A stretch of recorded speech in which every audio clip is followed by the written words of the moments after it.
د خوست اطلاعات او فرهنګ ریاست د غونډو په تالار کې د غراټولیدنه چې د ویاړ په نوم د ویناوالۍ او ژورنالیزم مسلکي مرکز له لوري د فارغو شویو زده کوونکو ته د تصدیق پاڼو د ورکولو په موخه نیول شوې وه.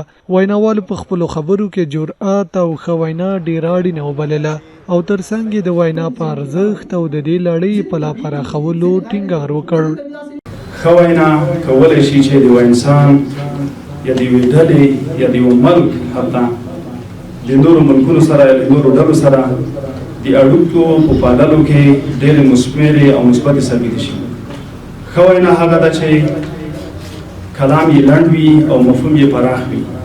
یعنې په عربي که موږ ووایو چې دا فصاحت او بلاغت دی، یعنې کلام باید هم فصیح وي هم بلیغ وي. زموږ هیله دا ده چې دا لړۍ وغځېږي، تقویه شي او په دې برخه کې لا زیات کار وشي.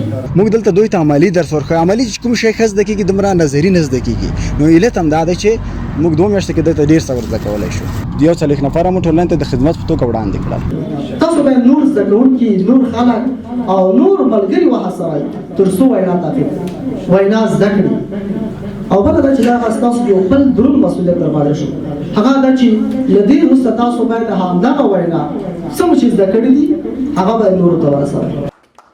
همدارنګه فارغو زده کوونکو د ویناوالۍ او د مسلکي ژورنالیزم زده کړه ارزښتمنه وبلله او له نورو زده کوونکو او خلکو یې هم غوښتنې وکړې چې باید تعلیم ته جدي پاملرنه وکړي، ځکه چې زده کړې مو له نورو هیوادونو سره سیال کولی شي. ځکه یو بریالی انسان هغه دی چې جرأت ولري. که چېرې موږ جرأت ونه لرو نو خپل احساسات، خپل زده کړه، خپله پوهه د بل چا سره نشو شریکولی. یو بریالی انسان ته جرأت چې د 15 مهم رول لري. ټولو والدینو مې هیله ده چې کوچني ماشومان هم په درسونو کې شامل کړي، ښوونځي ته یې بوځي، ځکه چې ښوونځی بد ځای نه دی. ځکه هغه څوک چې ښوونځی ویلی وي نسبتا د هغوی د عقل او پوهې درجه لوړه وي. یاد دې وي چې د دغه علمي مرکز د لومړۍ فراغت غونډه وه چې د علمي او نظري 2 میاشتنیو زده کړو وروسته یې 140 تنه ټولنې ته د خدمت په موخه وړاندې کړل.